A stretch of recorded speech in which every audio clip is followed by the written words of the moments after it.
வணக்கம். ராமநாதபுரம் மாவட்டம் சாயல்குடி மாரியம்மன் கோவில் தெருவில் அமைந்திருக்கும் கோவிலில் ஆண்டுதோறும் திருவிழா நடத்தப்படுவது வழக்கம். இந்த ஆண்டு கும்பாபிஷேகம் நடத்தப்பட இருந்த நிலையில் அந்த கோவிலை வணங்கும் இரு தரப்பினரிடையே மோதல் ஏற்பட்டதாக தெரிகிறது. இதில் சாயல்குடி காவல்துறை பாரபட்சமாக நடவடிக்கை எடுப்பதாக கூறியும், மேலும் கும்பாபிஷேகத்தை நடத்த விடாமல் தடுப்பதாக கூறியும் அந்த பகுதியைச் சேர்ந்த பெண்கள் உள்ளிட்ட 100க்கும் மேற்பட்டோர் சாலை மறியலில் ஈடுபட்டு வருகின்றனர். குறிப்பாக சாயல்குடி காவல் நிலையத்தில் சார்பு ஆய்வாளராக பணிபுரிந்து வரும் சல்மான் என்பவரை பணியிட மாற்றம் செய்ய வேண்டும் உள்ளிட்ட கோரிக்கைகளை வலியுறுத்தி கடந்த 2 மணி நேரமாக சாலை மறியல் போராட்டமானது நடைபெற்று வருகிறது. இதனால் கிழக்கு கடற்கரை சாலையின் இருபுறங்களிலும் 2 மணி நேரமாக பேருந்துகள் அணிவகுத்து நிற்கின்றன.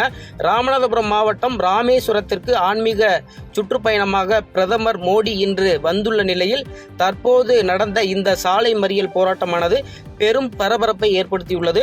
தொடர்ந்து 2 மணி நேரமும் மேலாக ஈசிஆர் சாலையின் போக்குவரத்து பாதிக்கப்பட்டதால் தகவல் அறிந்து வந்த கடலாடி வட்டாட்சியர் போராட்டம் நடத்திய பொதுமக்களோடு பேச்சுவார்த்தை நடத்தியதை தொடர்ந்து போராட்டத்தை கைவிட்ட பொதுமக்கள் அங்கிருந்து கலைந்து சென்றனர்.